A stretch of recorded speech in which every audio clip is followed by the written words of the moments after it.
Well, my start into photography was kind of dubious at best. I remember that I was a senior at Father Duenas Memorial School, and Tommy Camacho, the yearbook editor, said, hey, you want to take pictures for the yearbook?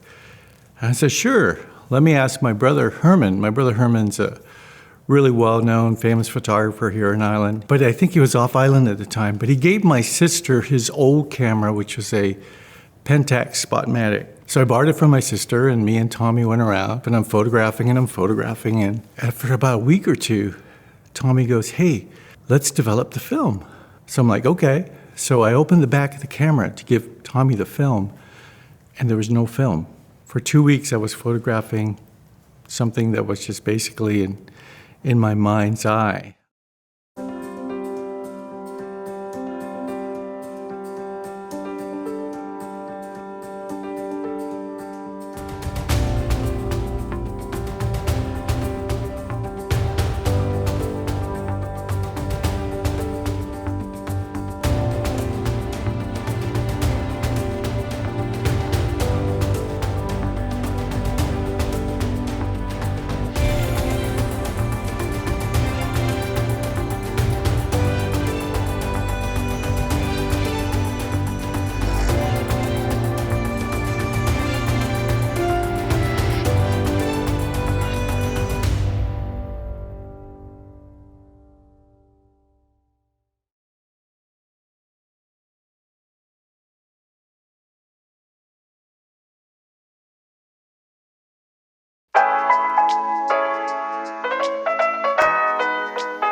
So I grew up in Sinahanya. There's 9 of us in my family, so I'm in the middle. My dad was a carpenter. He worked for the Navy. Mom had the beauty shop. Neither of my parents finished high school, and they saw the value in education. They were able to send most of us to, we went to public elementary school, but I ended up going to St. Jude, Bishop of Gertner, and Father Duenas. I always think back about how committed my parents were. But also, growing up, my parents had this thing, and it's kind of, I've talked to people in doing the Manaltas and Lago, the Chamorros that live stateside documentary. A lot of the Chamorro parents didn't want us to speak Chamorro as much. They wanted us to learn English more. My friend Rob Paris said, yeah, my parents are like, we're going to teach you guys English. You're going to be super fluent in English because, we think that will increase your chances of getting jobs and stuff. There was sort of that period, as I'm doing this documentary, there were a lot of people that were sort of my contemporaries that experienced that there was sort of this push to not learn Chamorro. I know Chamorro, I can speak it, I hold my own, but Rob's a fantastic journalist, an award-winning investigative reporter, and he said that's one of the few things he regretted, that he didn't get to learn Chamorro as much.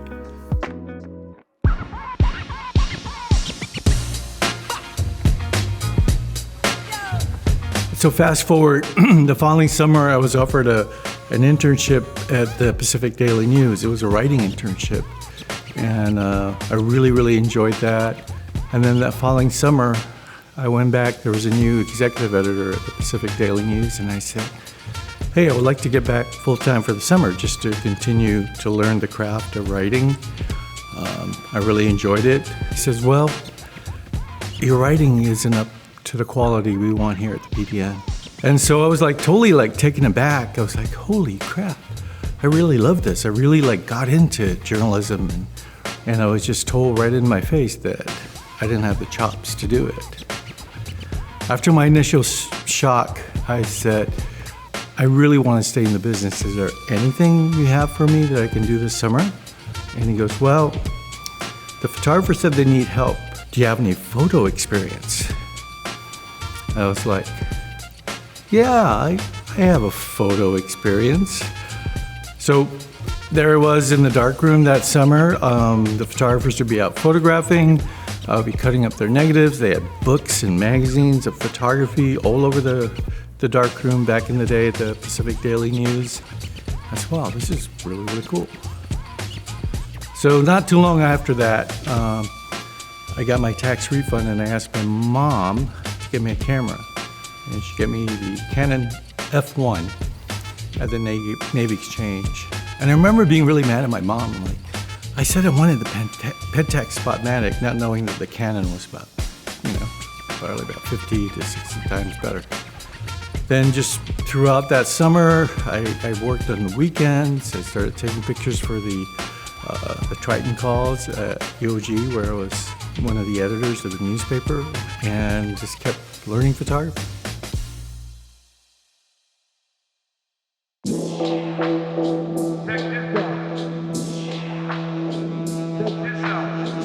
I went to the University of Missouri, Columbia, because they had the best photojournalism program in the country.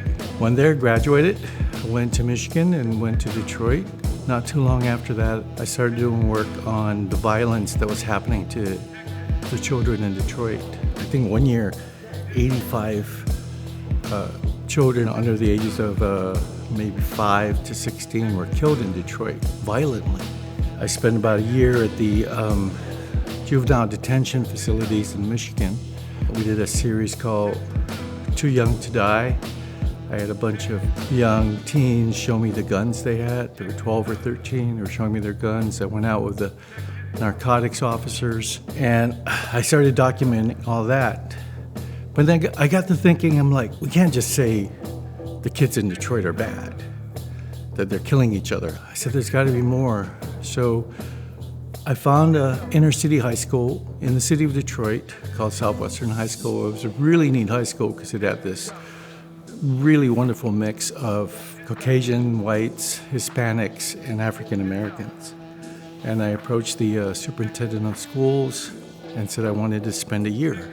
But I didn't want to just go in there and take pictures and say, this is the state of high school, this is the state of the violence that kids have to go through in Detroit. I said I want to spend a year and find out the things that make a high school tick, which includes dating, proms, homework, basketball games, puberty and what both young men and young women go through. But amidst all that, they're in this part of Detroit that was there was a lot of unemployment. One of the auto plants closed, and these kids are literally walking through abandoned homes where their crack cocaine or crack deals were being made on their way to school. So I spent a year from the first day on till graduation. The kids got to know me. I would photograph and I would put pictures up on their display cases around the school, and they saw that I wasn't putting up pictures of kids posing, doing signs, whatever they do. They got to see what I was photographing, and after a while they just kind of ignored me. Not too long after graduation, the Detroit Free Press ran 12 pages. I wrote all the stories. And the following year, the newspaper entered it in the Pulitzer Prize, and I won the prize the following year. And that thing was called The Life and Times of Southwestern High School.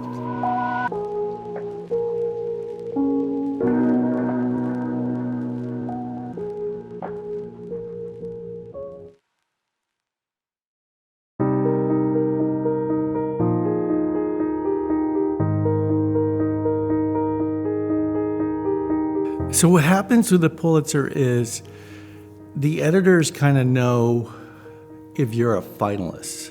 But the thing is, nobody knows second and third place. After a while, they just announce the winner. So I kind of knew that because I had some colleagues that kind of went through that process. They told me maybe 3 or 4 days before they were going to make the final announcement. And those are the most nerve-wracking 3 or 4 days. And I remember being really, really upset because I was doing a lot of sports photography, and I was they were having the March Madness, and I was following I was doing sports photography. I think University of Michigan got to the Final Four, and I've been photographing them throughout the whole year. And they said, "You're not going." And I'm like, "What?" And I remember calling my mom, and I said, "Mom, I'm up for this thing called the Pulitzer Prize, and I'm probably not going to get it, but it's a really big deal." And my mom said, "Okay, boy, I'm going to go to St. Jude and light some candles for you." I was like, "Oh." My mom said that. She didn't even think or ask or whatever. She just believed. She always believed in what I did, and she knew I loved it. She said she was going to light candles for me at St. Jude. And 48 hours later, I received the prize.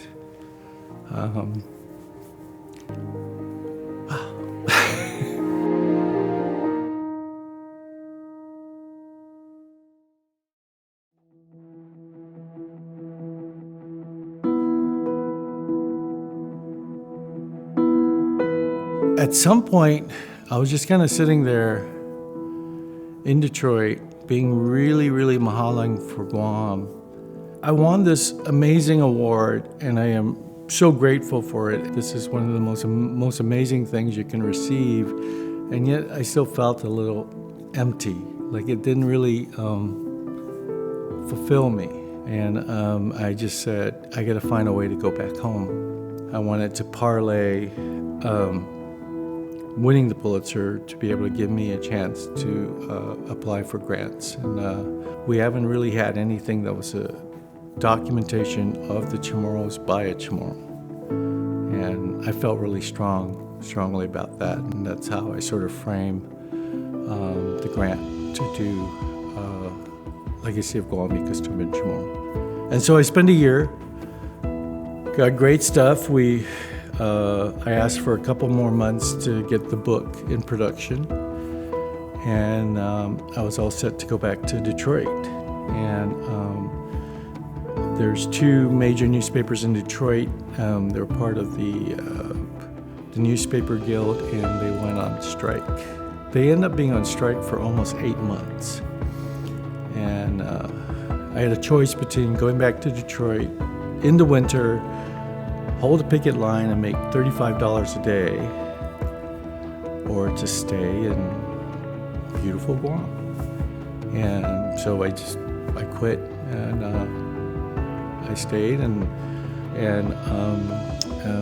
found some people who supported me in producing Laddie magazine. I did commercial work to pay the rent, advertising, working for corporate clients. But everything I made was poured back toward shooting as much as I can about Guam and the culture.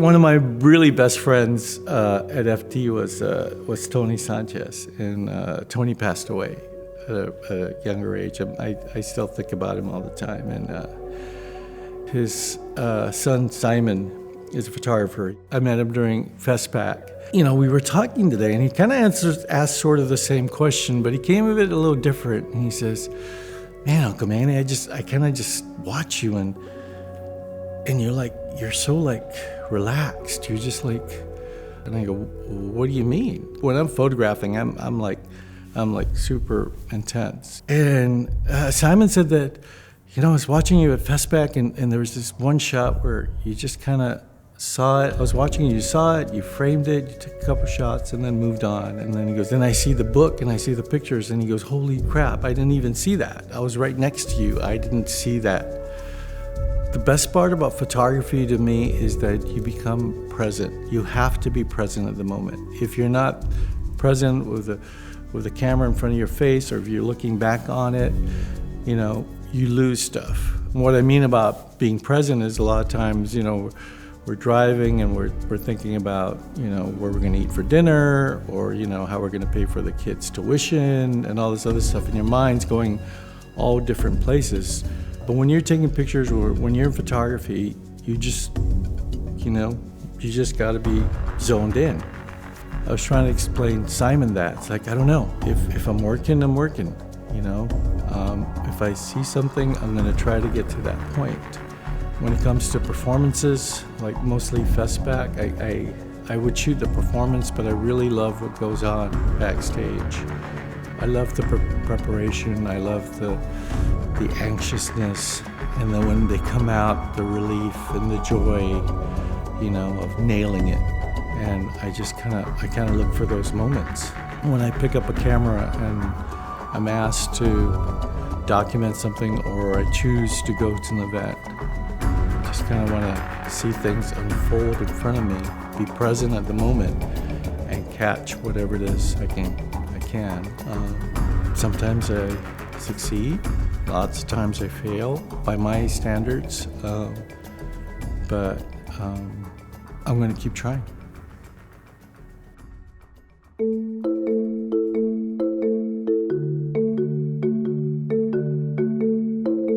At the PDN, there was a Chamorro photographer named Manuel Perez, and his thing was so cool because his credit was always like photo by Manuel, and I'm like, it's like the early version of, Madonna or Liberace or Bono or whatever. And I think I just switched to Manny from there. And he was Chamorro, and he took his time with me. He was super patient with me, taught me everything. I'll look at something and I'll say, what do you think? And he goes, well, what's the significance of it? And he had me realize that there had to be more from a picture than just people or scenes or landscapes. What is it you're trying to say? What is it in the imagery that would make people want to stop and pick up a newspaper or stop at a gallery opening and just linger with that photo? In this exhibit at CA, which spans 40 years, I'm finding out that the way I was seeing, the way I was composing, the way my lines and the layering I have in my photographs, it has not deviated much when I was taking pictures at 17, 18, 19 to now that, I'm in my early 60s. For some reason, whatever God-given talent I was given in the craft and the art of photography, it was there from the very beginning. I went to school, and not that I learned about shooting and composition, I learned how it's defined. I tell people, it's like, I think a lot of my success in terms of photographing and engaging people and getting people to open up or to let me in there, and then being super aware of, once I'm given that access, and, being very respectful of that access, that I capture them the way they are. I was telling this one editor, I said, I think it's kind of like this Chamorro thing that we have called inafamalik, right? We're better helping each other than being in our individual silos. So if I go to an event, I learned growing up from my mom and dad, my aunts and uncles, if inafamalik, right? That take care of each other. My mother's always like, take care of your brothers and sisters. Be nice to your brothers and sisters, And if I'm sent to photograph somebody, I'm aware that that person is giving up their time for me to be there. And I need to honor that. I'm photographing you either for a newspaper or a magazine or a client, but we're together in this relationship. You need to give me something of you. I need to be aware and be able to capture that's as honest as it could be and as respectful as it could be for the end result, whether it be newspaper, magazine, or book. I just go into shoot and I'm Manny, and part of being Manny, I guess I'm realizing especially when I work stateside, is that, this is Chamorro Manny who's got a little bit of mahålang in him. Somewhere, somebody very generously gave me this gift. Thank you.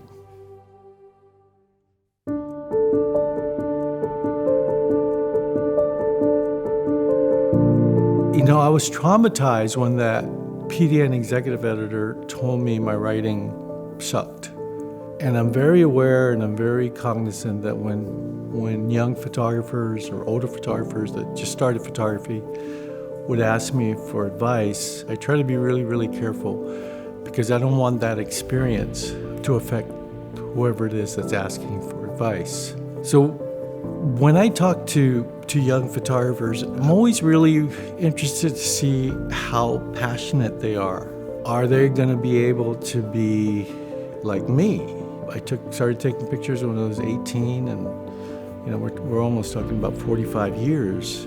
Are you going to be just as passionate as I am 45 years later, still taking pictures, still carrying all the heavy stuff around your neck, still enjoying it, still loving the chase of a good photo or the moment of interaction with somebody when they let you in for a brief moment to take their picture? When you get home from your day job and you're tired and you see beautiful light falling on your kids in the room in your home, are you going to pull out a camera or are you just going to say, I'm too tired to do this? My wife and kids are back in California, but my daughter and my grandkids are here, and they wake me up every morning. Papa, California, we got to go to school. I take out the camera, we walk to the bus stop. I'm photographing every day going to the bus stop. There'll be rainbows and the cloud formations will change, but every day for the last 3 weeks, I would take that same walk to the bus stop with my granddaughter. And, they're all variations of the same shot. Are you that passionate enough that you would get up at 6 a.m, 15 days in a row, and photograph the same thing over and over again, and seeing if there's something else there? I did this workshop for Guma, and I was telling them about how some of the things I want to do, I asked the universe. I remember working for the Sacramento Bee, and I was going down almost every day to the San Francisco training camp, and this long drive in there, and I have this book audiobook on manifesting your destiny, and it's like, what do you want? Tell the universe what you want and stuff. And finally I said, I want to go to Guam.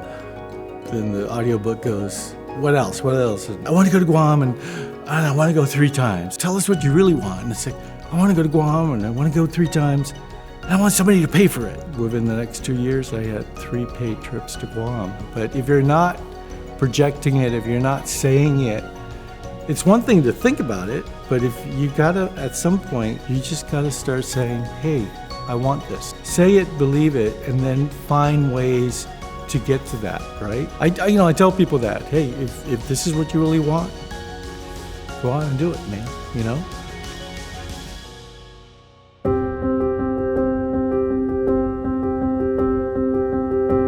I read something on Instagram recently that says the natural state for humans is happiness.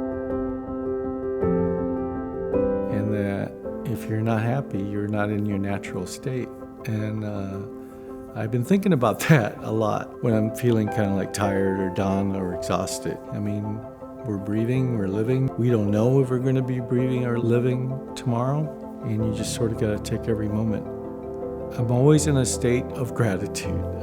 I get up in the morning and my left foot goes down and it says thanks, and my right foot goes down and it says thank you. There's just so much I've been really blessed with. There have been so many opportunities that was given to me.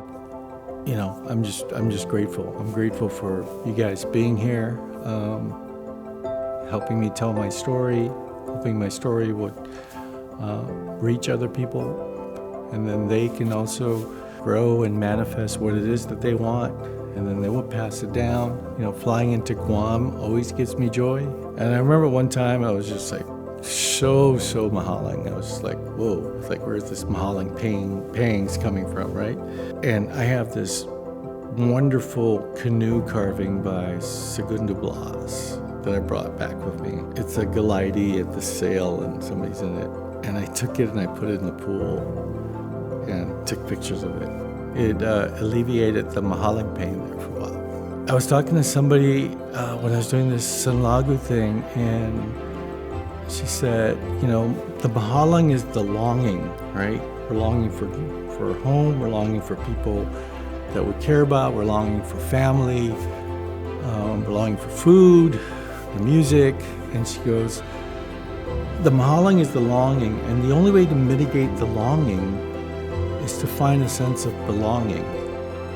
And she said, go find other Chamorros that live in the States and be mahålang together. And in the process of being mahålang, you're longing, you're part of a belonging. There's just something about our culture, our people, who we are innately that when we get together, it's just, there's so much joy in it.